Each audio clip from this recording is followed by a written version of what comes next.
So with that said, I'd like to introduce a representative from Dare America. He's a Wisconsin State Dare Coordinator, Mr. Jeff Smith, who was my Dare teacher when I went through Dare officer training. So let's give him a round of applause. Great. Good morning, everyone. As you said, my name is Jeff Smith. I'm the Dare Coordinator here for the state of Wisconsin. I have been involved with the Dare program going on 31 years. So kind of us old-timers in the room have seen its ups and downs, and it all stems from leadership.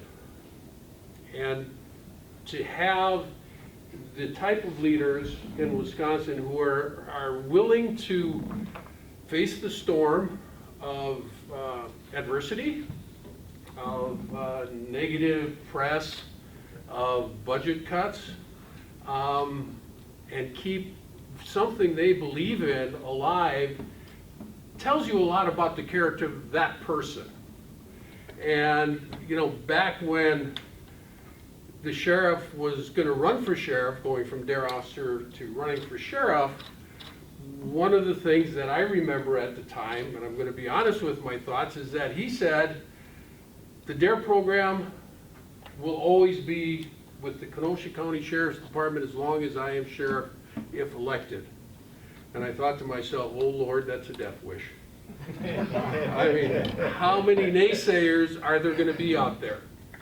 Or you say, yeah, okay, it's just another promise from a politician. Well, the thing is, the sheriff isn't a politician. You know, he's a member of this county, of this community, and it was something that he believed in. And when you believe in something, you become passionate about something, nothing can stand in its way. And as budgets started to get cut, sheriff had to get innovative, because I think part of what he had said originally was that I will pay for this program to continue out of my own pocket. And he managed to organize and raise the golf outings that you all know about to help fund that in this county, to keep it going. And it not only creates, you know, a community of people who support what Dare is about. It's a good time to get out, and when you do it in the name of Dare, it speaks wonders. The other thing that has amazed me, even though the sheriff is no longer in the classroom, was the fact that he still found it important to attend either the state or the international Dare conferences. Not because it was going to be a vacation time away from the office, which may have been part of it, but is that he had told me, he says, is that how can I defend this program if I don't understand what the latest happenings are within Dare? And I thought, okay, once again, that speaks to this man's character. So back about a year ago, when Ray contacted me and he said, hey, I got this wild idea. He says, you know, I see these people who get this law enforcement executive award from Dare International, Dare America. And he said, what do you think about having Sheriff Beth nominated? I said, hey, let's do it. And he said, well, I'm going to look for some guidance. And then, you know, a lot of time I'll get inquiries like that, and then they just kind of fall by the wayside. Well, it followed up about January, and Ray was once again, he said, okay, what are we going to do to make this happen? So I said, okay, here are the latest guidelines, because every year I think they change the guidelines, just to change the guidelines, but got to work.